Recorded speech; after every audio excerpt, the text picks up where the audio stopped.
నర్సీపట్నం నియోజకవర్గానికి సంబంధించి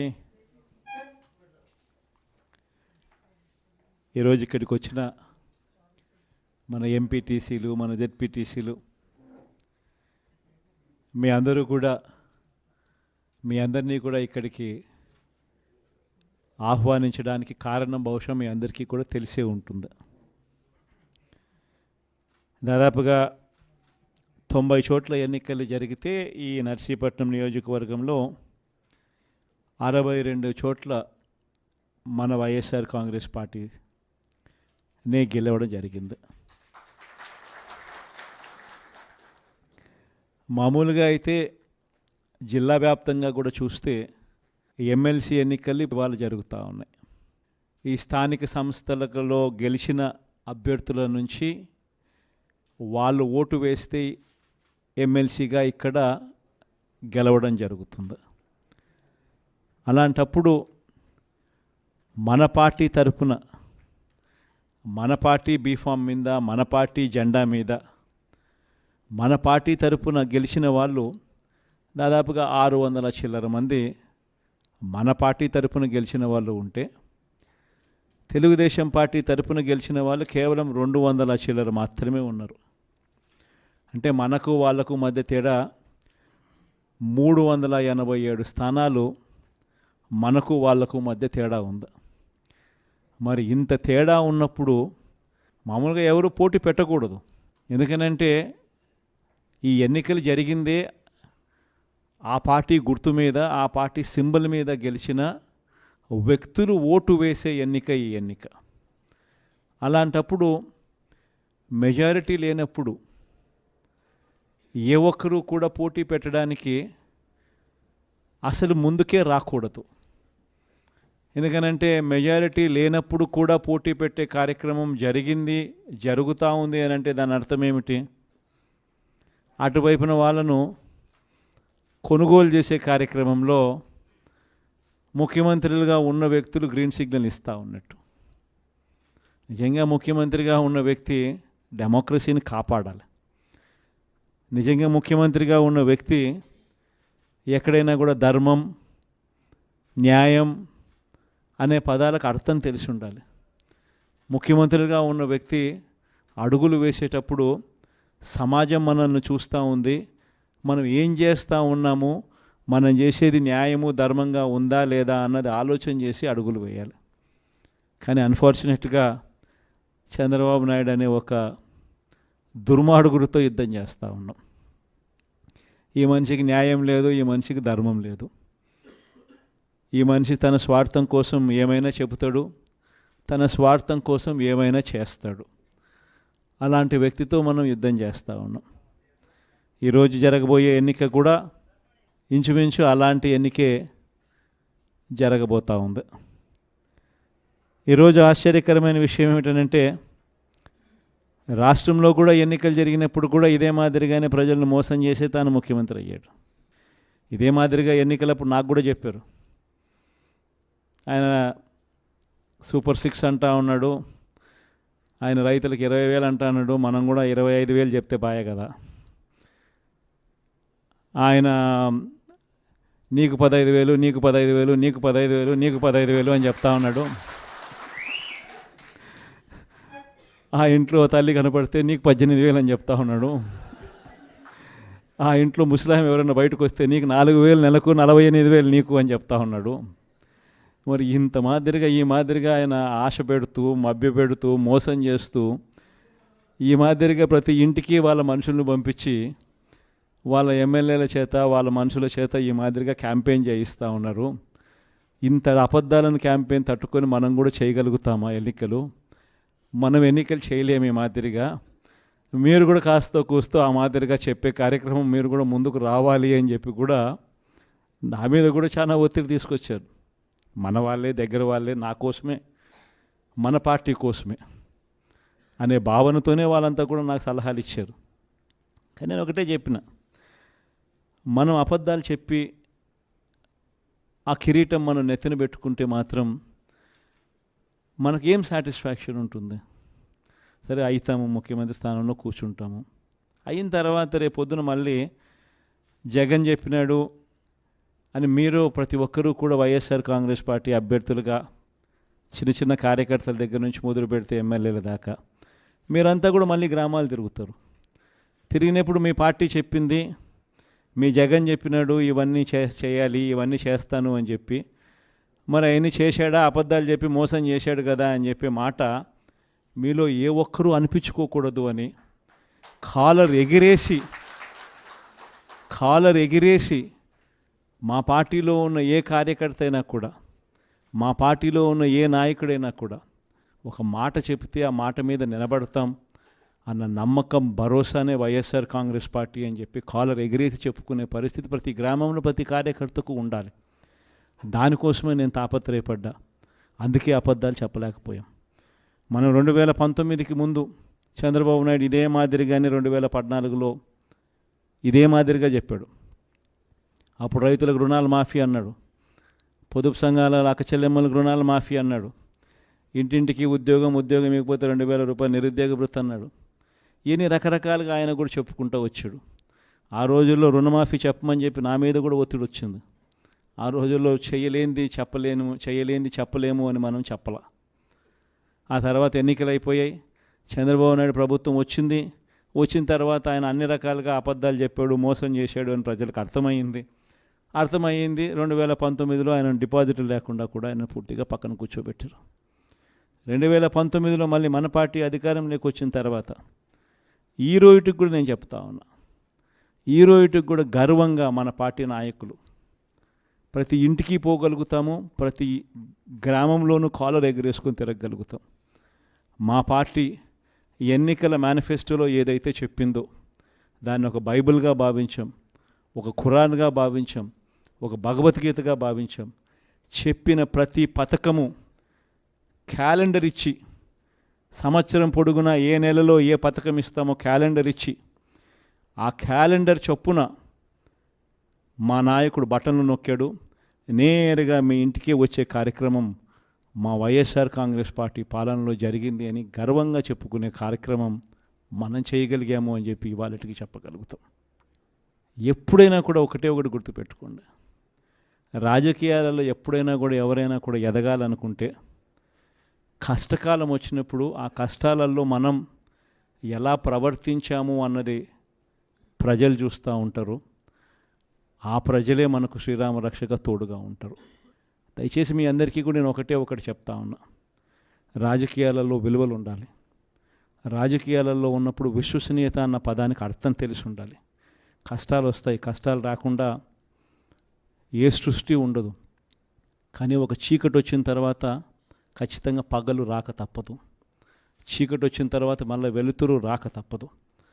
ఆ చీకటిలో ఉన్నప్పుడు, ఆ కష్టాల్లో ఉన్నప్పుడు మనమేమిటి అన్నది ప్రజలు మనల్ని చూస్తారు. మనమేమిటి అన్నది ప్రజలు మనల్ని చూసినప్పుడు ప్రజలు మన పట్ల ఫలాని వాడు మా నాయకుడు అని చెప్పి చెప్పుకునేంత రీతిలో మన యాటిట్యూడు, మన బిహేవియరు, మన క్యారెక్టరు, మన గుణగుణాలు ఉన్నప్పుడు ఆటోమేటిక్లీ మళ్ళీ మనం ఇప్పుడున్న స్థానం కన్నా ఇంకా పై స్థానంలోకి ఎదుగుతాం. ఇది మాత్రం ప్రతి ఒక్కరూ ఖచ్చితంగా గుర్తుపెట్టుకోమని కోరుతా ఉన్నా.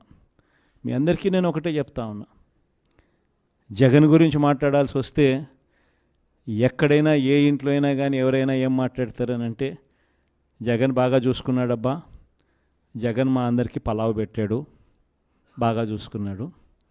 కానీ చంద్రబాబు నాయుడు బిర్యానీ పెడతానన్నాడు, కాబట్టి కాస్తో కూస్తో మోసపోయాము. ఇప్పుడు ఆయన పాలన వచ్చింది, బిర్యానీ పోయింది, పలావు పోయింది, పస్తు పండుకునే పరిస్థితిలోకి వచ్చినాము అని చెప్పి మాట ఇవాళ ప్రతి ఇంట్లో కూడా వినిపిస్తూ ఉంది. కాబట్టి ఖచ్చితంగా చంద్రబాబు నాయుడు చేసే మోసాలు, అబద్ధాలను చాలా వేగంగా ఆయనకు చుట్టుకుంటాయి. ఈరోజు నిజంగా స్కూళ్ళు దారుణంగా చెడిపోయే పరిస్థితులకు వచ్చినాయి, హాస్పిటళ్ళు దారుణంగా చెడిపోయే పరిస్థితులకు వచ్చినాయి. ఈరోజు వ్యవసాయంలో రైతులందరూ మళ్ళీ క్యూలలో నిలబడే పరిస్థితులకి ఇవాళ కనిపిస్తూ ఉంది. ఇవాళ మొట్టమొదటిసారిగా మనం అధికారంలో ఉన్నప్పుడు నేరుగా ఇంటి దగ్గరికి వచ్చి తలుపు తట్టి సేవలు అందించే పరిస్థితి నుంచి ఇవాళ మళ్ళీ తెలుగుదేశం నాయకుల చుట్టూ తిరగాల్సిన పరిస్థితులకి మళ్ళీ ప్రతి గ్రామంలోనూ ఈరోజు ప్రతి పేదవాడు కూడా చేయాల్సిన పరిస్థితులు మళ్ళీ ఉత్పన్నమయ్యాయి. గవర్నెన్స్ దెబ్బతినింది, లా అండ్ ఆర్డర్ దెబ్బతినింది, స్కూళ్ళు దెబ్బతిన్నాయి, హాస్పిటళ్ళు దెబ్బతిన్నాయి, వ్యవసాయం దెబ్బతినింది. పేదలకు ఏదైతే తాను చేస్తాను అని చెప్పి ఏదైతే చెప్పినాడో ఆ చెప్పిన ప్రతి మాట కూడా అబద్ధం కింద ఈరోజు రుజువు అవుతూ ఉంది. ఈ పాటికే మీ జగనే ముఖ్యమంత్రి స్థానంలో ఉండింటే ఈ పాటికే రైతు భరోసా వచ్చేసి ఉండేది.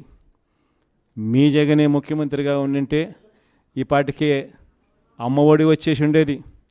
మీ జగనే ముఖ్యమంత్రిగా ఉండింటే ఈ పాటికి అక్క చెల్లెమ్మలకి అందరికీ 0 వడ్డీ కింద డబ్బులు కూడా వచ్చుండేటివి. మీ జగనే ముఖ్యమంత్రిగా ఉండింటే ఈ పాటికే చదువుకుంటా ఉన్న పిల్లలకు విద్యా దీవెన, వసతి దీవెన కూడా ఈ పాటికే వచ్చుండేటివి.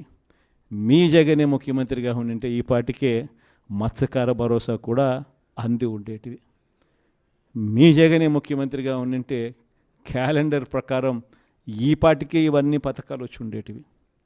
కానీ ఈ తేడా ప్రజలు గమనిస్తూనే ఉండరు. జగన్ లేని దానికి జగన్ ఉన్నదానికి మధ్య తేడా అన్నది గమనిస్తూనే ఉండరు. ఈ 5 సంవత్సరాల పాలనలో మనం ధైర్యంగా ఉండి మనం గట్టిగా ప్రజలకు ఇంకా మనం చేరువుగా ఉంటే చాలు, ప్రజలకు మనం తోడుగా ఉన్నట్టుగా దగ్గరగా ఉంటే చాలు. ప్రజలే చంద్రబాబు నాయుడును తెలుగుదేశం పార్టీని తిడతాబోతారు. ప్రజలే చంద్రబాబు నాయుడును తెలుగుదేశం పార్టీని నామరూపాలు లేకుండా చేసే కార్యక్రమం కూడా ఖచ్చితంగా జరుగుతుంది. మనల్ని మళ్ళీ ప్రజలే దండలు వేస్తూ మళ్ళీ మనల్ని పిలుచుకునే కార్యక్రమం కూడా ప్రజలే చేస్తారు. కాబట్టి ఖచ్చితంగా మీరు ఈ విషయాలన్నీ గుర్తుపెట్టుకోండి. ఈ ఎమ్మెల్సీ ఎలక్షన్స్లో మనం అభ్యర్థిగా ఎన్నుకునేటప్పుడు కూడా మనం బొత్స సత్యనారాయణను ఎన్నిక చేసుకున్నాం. చేసే ముందు కూడా నేను అడిగా, అందరి ఎమ్మెల్యే అభ్యర్థులని అడిగా, అందరి పోటీ చేసిన ఎంపీ అభ్యర్థులు అందరినీ కూడా పిలిపించి అందరినీ అడిగా. అధికారంలో ఉన్నప్పుడైతే మనం ఎవరి పేరు చెప్పినా కానీ చెల్లుబాటు అయిపోతుంది. కానీ ప్రతిపక్షంలో ఉన్నప్పుడు మనం ధీటైన అభ్యర్థిని మనం పెట్టలేకపోతే ఆ పెట్టే అభ్యర్థి అన్ని రకాలుగా మోటుకునే కెపాసిటీ ఉన్న అభ్యర్థిని మనం పెట్టుకోలేకపోతే మనం నష్టపోతాము అన్నది ప్రతి అభ్యర్థి కూడా నాకు చెప్పడం జరిగింది. అంతా ఆలోచన చేసిన తర్వాత బొత్స సత్యనారాయణ అన్న పేరు యునానిమస్గా అందరం కూడా రైట్ అభ్యర్థి అని చెప్పి డిసైడ్ చేయడం జరిగింది. పార్టీ అంటే మనమంతా కలిసికట్టుగా ఒక్కటైతేనే పార్టీ అనేది మనం నడపగలుగుతాము అన్నది కూడా తెలిసి ఉండాలి. మనమంతా ఐక్యంగా కష్టపడే కార్యక్రమానికి మనమంతా అడుగులు ముందుకు వేయడానికి సిద్ధపడాలి అని మిమ్మల్ని అందరినీ కూడా కోరుతూ బొత్స సత్యనారాయణను మంచి మెజారిటీతో గొప్పగా మన పార్టీ ప్రతిష్టను పెంపొందించే విధంగా అందరం కూడా తోడుగా ఉండి సహాయ సహకారాలు అందించాలని మిమ్మల్ని అందరినీ కూడా కోరుతా ఉన్నాను. నర్సీపట్నం నియోజకవర్గానికి సంబంధించి ఈరోజు ఇక్కడికి వచ్చిన మన ఎంపీటీసీలు, మన జెడ్పీటీసీలు మీ అందరినీ కూడా ఇక్కడికి ఆహ్వానించడానికి కారణం బహుశా మీ అందరికీ కూడా తెలిసే ఉంటుంది. దాదాపుగా 90 చోట్ల ఎన్నికలు జరిగితే ఈ నర్సీపట్నం నియోజకవర్గంలో 62 చోట్ల మన వైఎస్ఆర్ కాంగ్రెస్ పార్టీనే గెలవడం జరిగింది. మామూలుగా అయితే జిల్లా వ్యాప్తంగా కూడా చూస్తే ఎమ్మెల్సీ ఎన్నికలు ఇవాళ జరుగుతూ ఉన్నాయి. ఈ స్థానిక సంస్థలలో గెలిచిన అభ్యర్థుల నుంచి వాళ్ళు ఓటు వేస్తే ఎమ్మెల్సీగా ఇక్కడ గెలవడం జరుగుతుంది. అలాంటప్పుడు మన పార్టీ తరఫున మన పార్టీ బీఫామ్ మీద, మన పార్టీ జెండా మీద మన పార్టీ తరఫున గెలిచిన వాళ్ళు దాదాపుగా 600 చిల్లర మంది మన పార్టీ తరఫున గెలిచిన వాళ్ళు ఉంటే, తెలుగుదేశం పార్టీ తరఫున గెలిచిన వాళ్ళు కేవలం 200 చిల్లర మాత్రమే ఉన్నారు. అంటే మనకు వాళ్లకు మధ్య తేడా 387 స్థానాలు మనకు వాళ్లకు మధ్య తేడా ఉంది. మరి ఇంత తేడా ఉన్నప్పుడు మామూలుగా ఎవరు పోటీ పెట్టకూడదు. ఎందుకనంటే ఈ ఎన్నికలు జరిగిందే ఆ పార్టీ గుర్తు మీద, ఆ పార్టీ సింబల్ మీద గెలిచిన వ్యక్తులు ఓటు వేసే ఎన్నిక ఈ ఎన్నిక. అలాంటప్పుడు మెజారిటీ లేనప్పుడు ఏ ఒక్కరూ కూడా పోటీ పెట్టడానికి అసలు ముందుకే రాకూడదు. ఎందుకనంటే మెజారిటీ లేనప్పుడు కూడా పోటీ పెట్టే కార్యక్రమం జరిగింది, జరుగుతూ ఉంది అని అంటే దాని అర్థం ఏమిటి? అటువైపున వాళ్ళను కొనుగోలు చేసే కార్యక్రమంలో ముఖ్యమంత్రులుగా ఉన్న వ్యక్తులు గ్రీన్ సిగ్నల్ ఇస్తూ ఉన్నట్టు. నిజంగా ముఖ్యమంత్రిగా ఉన్న వ్యక్తి డెమోక్రసీని కాపాడాలి. నిజంగా ముఖ్యమంత్రిగా ఉన్న వ్యక్తి ఎక్కడైనా కూడా ధర్మం, న్యాయం అనే పదాలకు అర్థం తెలిసి ఉండాలి. ముఖ్యమంత్రిగా ఉన్న వ్యక్తి అడుగులు వేసేటప్పుడు సమాజం మనల్ని చూస్తూ ఉంది, మనం ఏం చేస్తూ ఉన్నాము, మనం చేసేది న్యాయము ధర్మంగా ఉందా లేదా అన్నది ఆలోచన చేసి అడుగులు వేయాలి. కానీ అన్ఫార్చునేట్గా చంద్రబాబు నాయుడు అనే ఒక దుర్మార్గుడితో యుద్ధం చేస్తూ ఉన్నాం. ఈ మనిషికి న్యాయం లేదు, ఈ మనిషికి ధర్మం లేదు. ఈ మనిషి తన స్వార్థం కోసం ఏమైనా చెబుతాడు, తన స్వార్థం కోసం ఏమైనా చేస్తాడు. అలాంటి వ్యక్తితో మనం యుద్ధం చేస్తూ ఉన్నాం. ఈరోజు జరగబోయే ఎన్నిక కూడా ఇంచుమించు అలాంటి ఎన్నికే జరగబోతూ ఉంది. ఈరోజు ఆశ్చర్యకరమైన విషయం ఏమిటంటే రాష్ట్రంలో కూడా ఎన్నికలు జరిగినప్పుడు కూడా ఇదే మాదిరిగానే ప్రజలను మోసం చేసే తాను ముఖ్యమంత్రి అయ్యాడు. ఇదే మాదిరిగా ఎన్నికలప్పుడు నాకు కూడా చెప్పారు.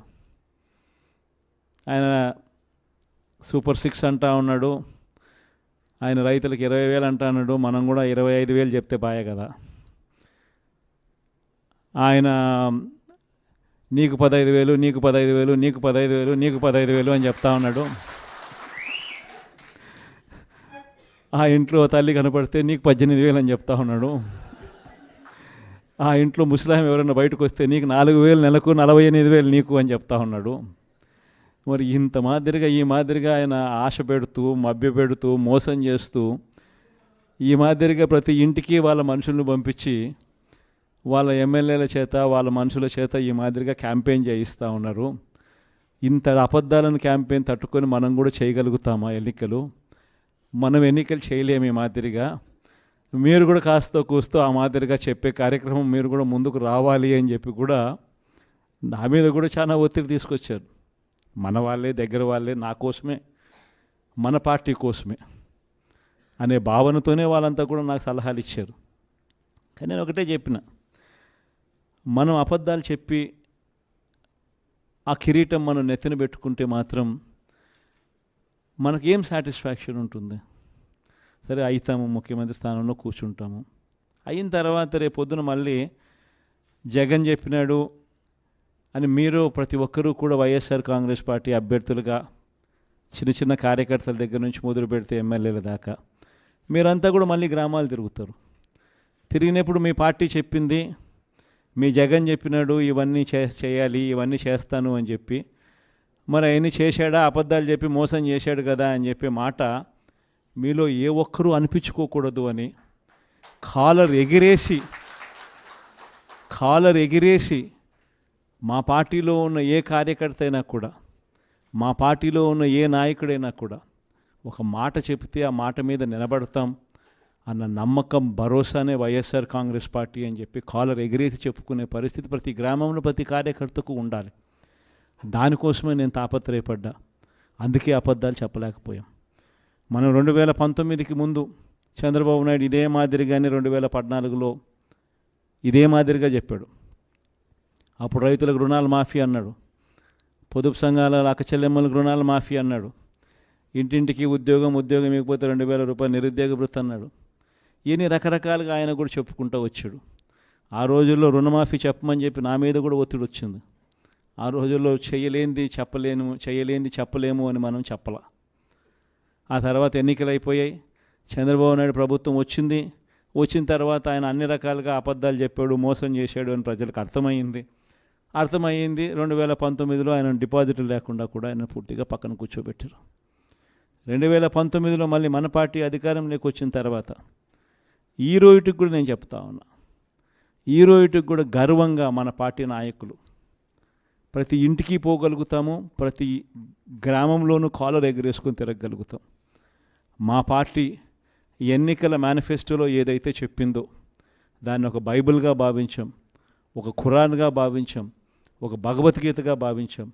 చెప్పిన ప్రతి పథకము క్యాలెండర్ ఇచ్చి, సంవత్సరం పొడుగునా ఏ నెలలో ఏ పథకం ఇస్తామో క్యాలెండర్ ఇచ్చి, ఆ క్యాలెండర్ చొప్పున మా నాయకుడు బటన్లు నొక్కాడు. నేరుగా మీ ఇంటికే వచ్చే కార్యక్రమం మా వైఎస్ఆర్ కాంగ్రెస్ పార్టీ పాలనలో జరిగింది అని గర్వంగా చెప్పుకునే కార్యక్రమం మనం చేయగలిగాము అని చెప్పి ఇవాళకి చెప్పగలుగుతాం. ఎప్పుడైనా కూడా ఒకటి గుర్తుపెట్టుకోండి, రాజకీయాలలో ఎప్పుడైనా కూడా ఎవరైనా కూడా ఎదగాలనుకుంటే కష్టకాలం వచ్చినప్పుడు ఆ కష్టాలలో మనం ఎలా ప్రవర్తించాము అన్నది ప్రజలు చూస్తూ ఉంటారు. ఆ ప్రజలే మనకు శ్రీరామ రక్షగా తోడుగా ఉంటారు. దయచేసి మీ అందరికీ కూడా నేను ఒకటి చెప్తా ఉన్నా, రాజకీయాలలో విలువలు ఉండాలి. రాజకీయాలలో ఉన్నప్పుడు విశ్వసనీయత అన్న పదానికి అర్థం తెలిసి ఉండాలి. కష్టాలు వస్తాయి, కష్టాలు రాకుండా ఏ సృష్టి ఉండదు. కానీ ఒక చీకటి వచ్చిన తర్వాత ఖచ్చితంగా పగలు రాక తప్పదు. చీకటి వచ్చిన తర్వాత మళ్ళీ వెలుతురు రాక తప్పదు. ఆ చీకటిలో ఉన్నప్పుడు, ఆ కష్టాల్లో ఉన్నప్పుడు మనమేమిటి అన్నది ప్రజలు మనల్ని చూస్తారు. మనమేమిటి అన్నది ప్రజలు మనల్ని చూసినప్పుడు ప్రజలు మన పట్ల ఫలాని వాడు మా నాయకుడు అని చెప్పి చెప్పుకునేంత రీతిలో మన యాటిట్యూడు, మన బిహేవియరు, మన క్యారెక్టరు, మన గుణగుణాలు ఉన్నప్పుడు ఆటోమేటిక్లీ మళ్ళీ మనం ఇప్పుడున్న స్థానం కన్నా ఇంకా పై స్థానంలోకి ఎదుగుతాం. ఇది మాత్రం ప్రతి ఒక్కరూ ఖచ్చితంగా గుర్తుపెట్టుకోమని కోరుతా ఉన్నా.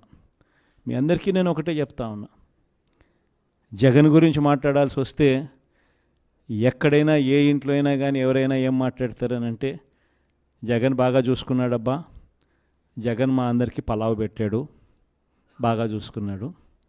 కానీ చంద్రబాబు నాయుడు బిర్యానీ పెడతానన్నాడు, కాబట్టి కాస్తో కూస్తో మోసపోయాము. ఇప్పుడు ఆయన పాలన వచ్చింది, బిర్యానీ పోయింది, పలావు పోయింది, పస్తు పండుకునే పరిస్థితిలోకి వచ్చినాము అని చెప్పి మాట ఇవాళ ప్రతి ఇంట్లో కూడా వినిపిస్తూ ఉంది. కాబట్టి ఖచ్చితంగా చంద్రబాబు నాయుడు చేసే మోసాలు, అబద్ధాలను చాలా వేగంగా ఆయనకు చుట్టుకుంటాయి. ఈరోజు నిజంగా స్కూళ్ళు దారుణంగా చెడిపోయే పరిస్థితులకు వచ్చినాయి, హాస్పిటళ్ళు దారుణంగా చెడిపోయే పరిస్థితులకు వచ్చినాయి. ఈరోజు వ్యవసాయంలో రైతులందరూ మళ్ళీ క్యూలలో నిలబడే పరిస్థితులకి ఇవాళ కనిపిస్తూ ఉంది. ఇవాళ మొట్టమొదటిసారిగా మనం అధికారంలో ఉన్నప్పుడు నేరుగా ఇంటి దగ్గరికి వచ్చి తలుపు తట్టి సేవలు అందించే పరిస్థితి నుంచి ఇవాళ మళ్ళీ తెలుగుదేశం నాయకుల చుట్టూ తిరగాల్సిన పరిస్థితులకి మళ్ళీ ప్రతి గ్రామంలోనూ ఈరోజు ప్రతి పేదవాడు కూడా చేయాల్సిన పరిస్థితులు మళ్ళీ ఉత్పన్నమయ్యాయి. గవర్నెన్స్ దెబ్బతినింది, లా అండ్ ఆర్డర్ దెబ్బతినింది, స్కూళ్ళు దెబ్బతిన్నాయి, హాస్పిటళ్ళు దెబ్బతిన్నాయి, వ్యవసాయం దెబ్బతినింది. పేదలకు ఏదైతే తాను చేస్తాను అని చెప్పి ఏదైతే చెప్పినాడో ఆ చెప్పిన ప్రతి మాట కూడా అబద్ధం కింద ఈరోజు రుజువు అవుతూ ఉంది. ఈ పాటికే మీ జగనే ముఖ్యమంత్రి స్థానంలో ఉండింటే ఈ పాటికే రైతు భరోసా వచ్చేసి ఉండేది. మీ జగనే ముఖ్యమంత్రిగా ఉండింటే ఈ పాటికే అమ్మఒడి వచ్చేసి ఉండేది. మీ జగనే ముఖ్యమంత్రిగా ఉండింటే ఈ పాటికి అక్క చెల్లెమ్మలకి అందరికీ 0 వడ్డీ కింద డబ్బులు కూడా వచ్చుండేటివి. మీ జగనే ముఖ్యమంత్రిగా ఉండింటే ఈ పాటికే చదువుకుంటా ఉన్న పిల్లలకు విద్యా దీవెన, వసతి దీవెన కూడా ఈ పాటికే వచ్చుండేటివి. మీ జగనే ముఖ్యమంత్రిగా ఉండింటే ఈ పాటికే మత్స్యకార భరోసా కూడా అంది ఉండేటివి. మీ జగనే ముఖ్యమంత్రిగా ఉండింటే క్యాలెండర్ ప్రకారం ఈ పాటికే ఇవన్నీ పథకాలు వచ్చి ఉండేటివి. కానీ ఈ తేడా ప్రజలు గమనిస్తూనే ఉండరు. జగన్ లేని దానికి జగన్ ఉన్నదానికి మధ్య తేడా అన్నది గమనిస్తూనే ఉండరు. ఈ 5 సంవత్సరాల పాలనలో మనం ధైర్యంగా ఉండి మనం గట్టిగా ప్రజలకు ఇంకా మనం చేరువుగా ఉంటే చాలు, ప్రజలకు మనం తోడుగా ఉన్నట్టుగా దగ్గరగా ఉంటే చాలు. ప్రజలే చంద్రబాబు నాయుడును తెలుగుదేశం పార్టీని తిడతాబోతారు.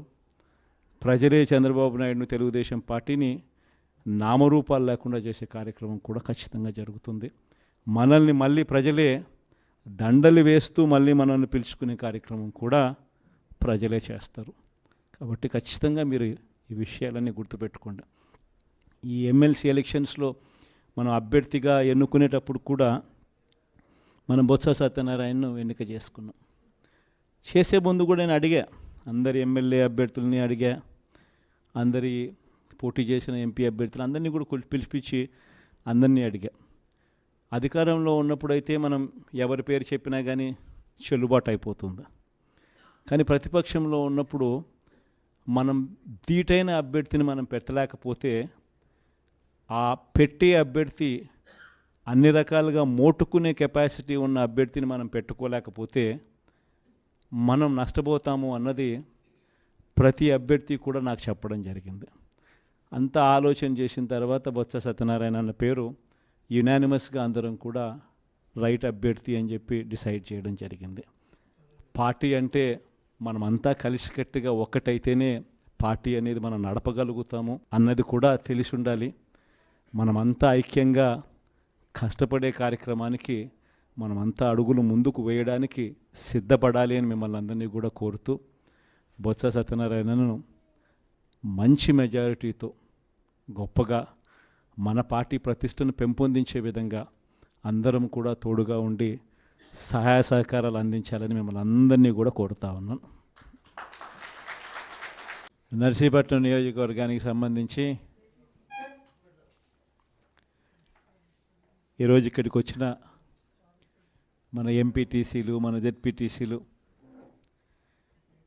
మీ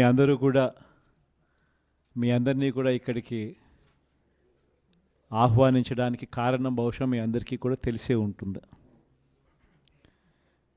దాదాపుగా 90 చోట్ల ఎన్నికలు జరిగితే ఈ నర్సీపట్నం నియోజకవర్గంలో 62 చోట్ల మన వైఎస్ఆర్ కాంగ్రెస్ పార్టీనే గెలవడం జరిగింది.